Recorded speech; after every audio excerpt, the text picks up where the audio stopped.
आमच्या कुठलीही हिंदू बहिणीकडे कुठलाही हिरवा साप जिहादी वाकड्या नजरेने पाहू शकत नाही, शकणार नाही आणि अशा पद्धतीचे कुठलेही त्यांनी जिहाद लव जिहाद सारखा प्रकार करण्याचा प्रयत्न केला। विधानसभेच्या निवडणुकीच्या निमित्ताने आम्ही सगळ्या जणांनी ठणकावून सांगितलं होतं की महाराष्ट्रामध्ये सक्षम असा धर्मांतर विरोधी कायदा म्हणजे लव जिहाद विरोधी कायदा हा आमचा हिंदुत्ववादी विचाराचे सरकार घेऊन येईल असा शब्द आदरणीय मुख्यमंत्री देवेंद्र फडणवीस साहेबांनी तेव्हा दिला होता आणि महाराष्ट्राच्या हिंदू समाजाने विश्वास ठेवून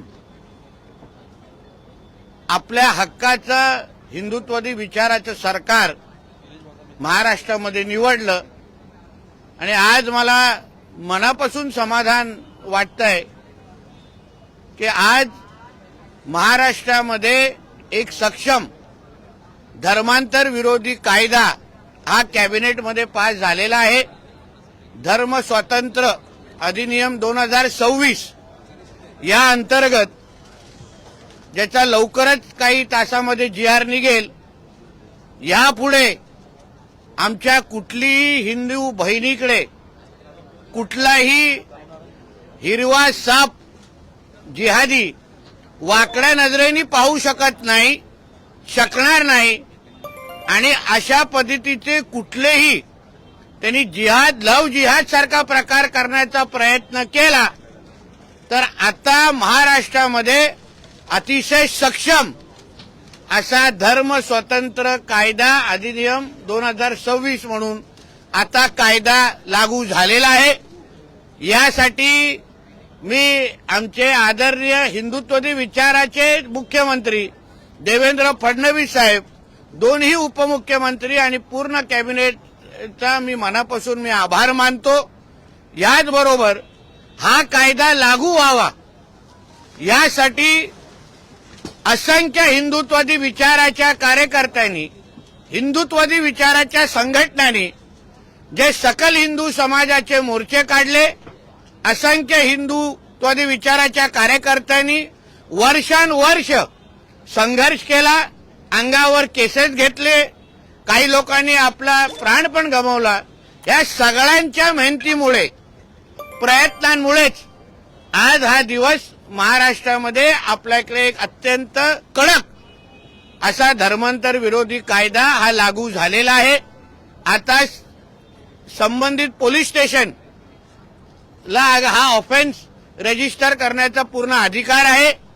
हा नॉन बेलेबल कायदा आहे। ह्याच्या बाबतीमध्ये संबंधित खात्याचे मंत्री, राज्यमंत्री म्हणजे आमचे मुख्यमंत्री साहेब आणि अन्य बाकीचे लोक निश्चित पद्धतीने विस्तृत अशी माहिती आपल्या सगळ्यांना देतीलच, पण एक हिंदुत्ववादी विचाराचा कार्यकर्ता म्हणून मला आज निश्चित पद्धतीने समाधान वाटतो की ज्यासाठी आमच्यासारख्या असंख्य हिंदुत्ववादी विचाराच्या कार्यकर्त्यांनी मोर्चे काढले, आवाज उचलला, आमच्या हिंदू बहिणींना संरक्षण देण्यासाठी दिवस रात्र एक केलं, त्या प्रत्येक हिंदुत्ववादी विचाराच्या कार्यकर्त्याचा आज विजयाचा दिवस आहे।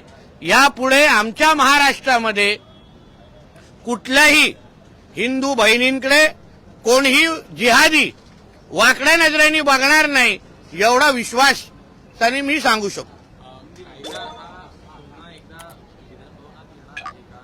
जी प्रक्रिया आहे ती राबवली जाईल। काय अरे कॅबिनेटमध्ये दाखल झालं, तुला जास्त अभ्यास आहे वाटतं।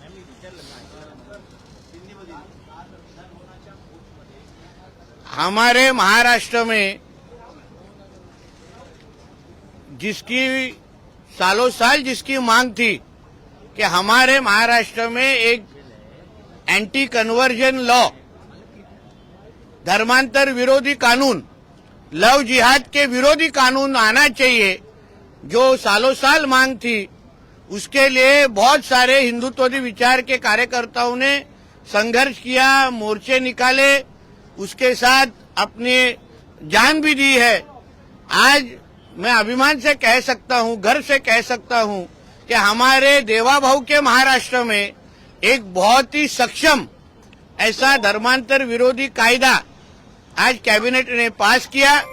उसका जल्द ही आज उसका जीआर निकलेगा और महाराष्ट्र में अभी कोई भी धर्मांतर करने की जोर जबरदस्ती करेगा तो उसको नॉन बेलेबल ऑफेंस के अंतर्गत उसको अरेस्ट किया जाएगा।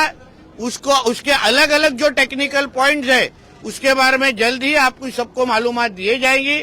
मगर एक हिंदुत्ववादी विचार का कार्यकर्ता बन के मुझे आज खुशी हो रही है कि जिसके लिए बहुत सारे हिंदुत्ववादी विचार के कार्यकर्ताओं ने, संगठनों ने जो कुछ संघर्ष किया उसके वजह से आज महाराष्ट्र में जैसे मध्य प्रदेश में है, गुजरात में है, अन्य राज्यों के जैसे ही बल्कि उससे ही ज्यादा सक्षम और कड़क एक धर्मांतर विरोधी कायदा एंटी कन्वर्जन बिल आज हमारे महाराष्ट्र में आ चुका है।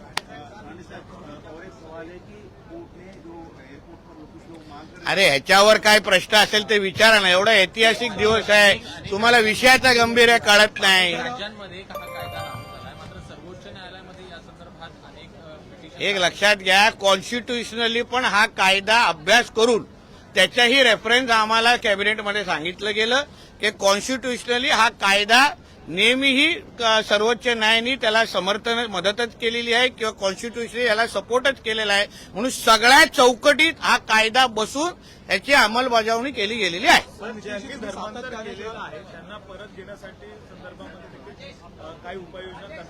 त्यासाठी घर वापसीच्यासाठी असंख्य वेगवेगळे दरवाजे उघडे आहेत। ज्यांना परत हिंदू धर्मामध्ये यायचं असेल त्यांना निश्चित पद्धतीने पूर्ण पद्धतीने ताकद आणि मदत दिली जाते। पण इथे जी विशेष करून जर आपण पाहिलं असेल तर शिक्षण असेल किंवा आरोग्य असेल वेगवेगळे आर्थिक आमिष दाखवून ख्रिश्चन मिशनरी मार्फत देखील मोठ्या प्रमाणात धर्मांतर सुरू होतं, तसे आरोप देखील करण्यात आले होते। तर याच ठिकाणी आर्थिक नाड्या कशा प्रकारे आवळल्या जातील काय? बघा, एक लक्षात घ्या, जेव्हा आता पहिलं काय व्हायचं, जेव्हा आम्ही कुठल्याही आमच्या हिंदू बहिणीला किंवा असे कुठलेही सामूहिक धर्मांतर व्हायचे कोणातरी मिशनरीच्या माध्यमातून, तेव्हा कुठलाही कायदा नसायचा ज्यांच्या अंतर्गत आम्ही त्या व्यक्तीला मदत करू शकलो असतो।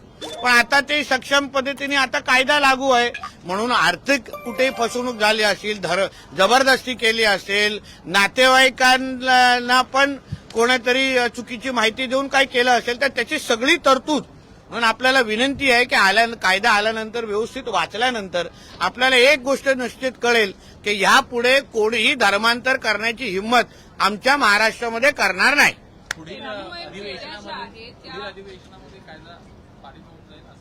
अरे आलं ना या कायदा कॅबिनेटमध्ये, तुमचा काय अभ्यास, पत्रकार आहे तुम्ही?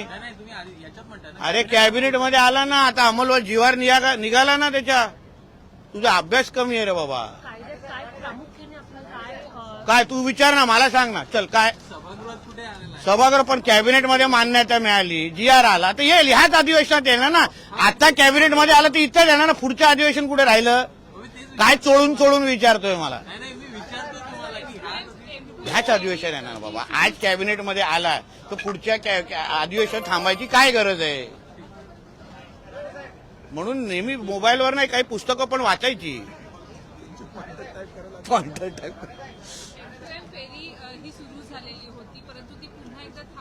अरे परवा परत जाते, थांबवली कुठे? परवा परत सॅटर्डेला जाते। तुम्ही तिकीट घ्या आणि माझ्यावर चाला पाहिजे आपण सगळेजण, कशाला उगायचं? चांगलं काहीतरी झालं तर चांगलं बोला। आज परवा परत शनिवारी बोट कोकणात चालली आहे, थांबवली आली नाही मॅडम।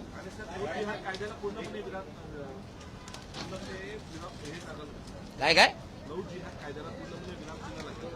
लव जिहाद कायदा लागला, त्याच्यात तोच हा विषय आहे ना। आमच्या महाराष्ट्रामध्ये कोणी धर्मांतर करता कामा नये, लव जिहादच्या नावाने आमच्या माता भगिनींना फसवता कामा नये, यासाठीच हा कायदा आणलेला आहे। एयरपोर्ट पर जो नमाज के लिए लोगों ने हाईकोर्ट गए थे, उसको हाईकोर्ट ने खारिज किया है। कहा है कि ऐसे जो एरिया है, वीआईपी एरिया है, सिक्योरिटी का इशू है, ऐसे में किसी भी ऐसी जगह पर कोई खुले में नमाज नहीं पढ़ सकता, कोर्ट ने खारिज कर दिया। स्वागत करना चाहिए, यही तो हम लोग बोल रहे हैं ना बार बार। अगर इतनी सारी मस्जिद है, वहां अगर नमाज पढ़ने के लिए अगर आपको जगह दी है तो आपको रास्ते और एयरपोर्ट की जरूरत क्या है? मतलब हर जगह आपको इस तरीके से जोर जबरदस्ती करनी है, फिर इससे अच्छा फिर मस्जिदों को ताला लगा दो। अगर रास्ते पे और एयरपोर्ट पे करना है तो फिर मस्जिद क्यों चाहिए? वो जगह कोई स्कूल इंस्टीट्यूशन को दे दो।